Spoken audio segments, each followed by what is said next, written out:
You think dragons were just some fantasy ancient people dreamed up? You think giants were just legends from bedtime stories? What if I told you that these terrifying creatures, which supposedly only exist in myths, have left behind their very real, actual bones on this planet? Would you still think they're just stories? Today, we're going to uncover a shocking secret that will completely shatter your worldview. That so-called myths are actually the memoirs written by ancient humans about prehistoric beasts.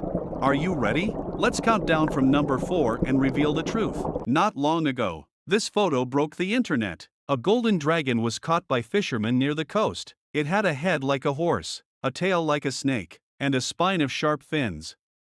Isn't this the Dragon King from our myths, rising from his crystal palace in the Eastern Sea? Countless people celebrated, thinking this was the first ever historic proof that a real dragon had been captured. But, have you ever considered a deeper question? Why did all ancient civilizations around the world, from the east to the west, all happen to imagine a dragon that lived in the sea? Could it be that they had actually seen one? The answer is yes, they had.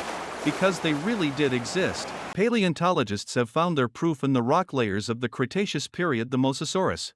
This was a marine behemoth over 17 meters, or 56 feet, long. Its skull alone was bigger than your entire body. A mouth full of razor-sharp teeth. A long, powerful, terrifying tail. This was the true Dragon King of the seas of its time. A real-life mount for the sea gods.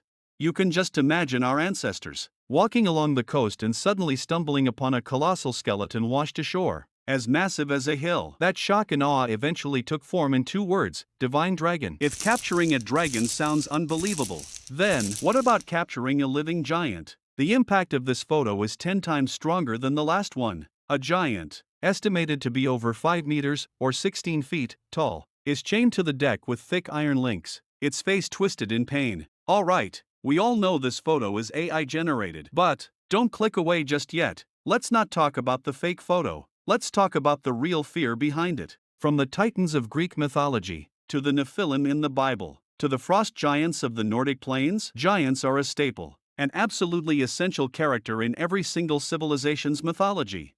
Is this another coincidence? Why do all our ancestors from across the globe have such strikingly similar descriptions of giants? Could it be that our ancestors really did walk the same earth as giants? Yes, in caves across Asia, scientists have found their remains Gigantopithecus.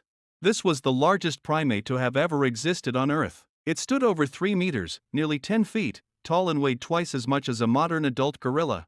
Imagine you're one of our early ancestors, trembling in the forest with a stone spear in hand. Suddenly, an ape that looks like a small mountain when it stands up appears before you. To you, it's a god or a demon. The monsters battled by heroes in the myths were very likely the epic sagas, passed down through generations, of our ancestors' bloody struggle for survival against these prehistoric beasts. Does this simulated footage awaken a primal fear deep inside you? This collective fear of the unknown, of the deep sea, of giant tentacles. Where does it come from?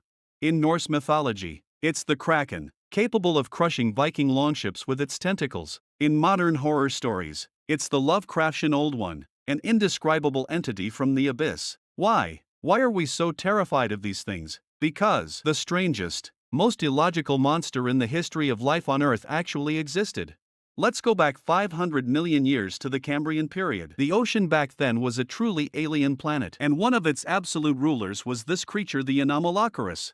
Just look at it. Its appearance doesn't conform to the logic of any animal alive today. It's like a killing machine created by a nightmare designer from another world. Is it possible that the horror of that insane era, the memory of those creatures that defy earthly biology, is still seared into our collective DNA? The sea monsters of myth might just be the distorted reflection of that ancient memory. Now, take a deep breath. Let's travel to the most mysterious corner of the earth, the Amazon. Here, there is a living myth. The locals call it Yakamama, the mother of the water. They firmly believe it is a real river god. It can create massive waves, generate deadly whirlpools, and swallow an entire boat in a single gulp. In the past, we civilized people dismissed all this as a primitive legend, until 2009, when humanity, in a mine in Colombia, literally dug it up. The Titanoboa, a prehistoric snake that lived 60 million years ago. It was 15 meters, or 50 feet, long and weighed over a ton. Its size, its hunting methods,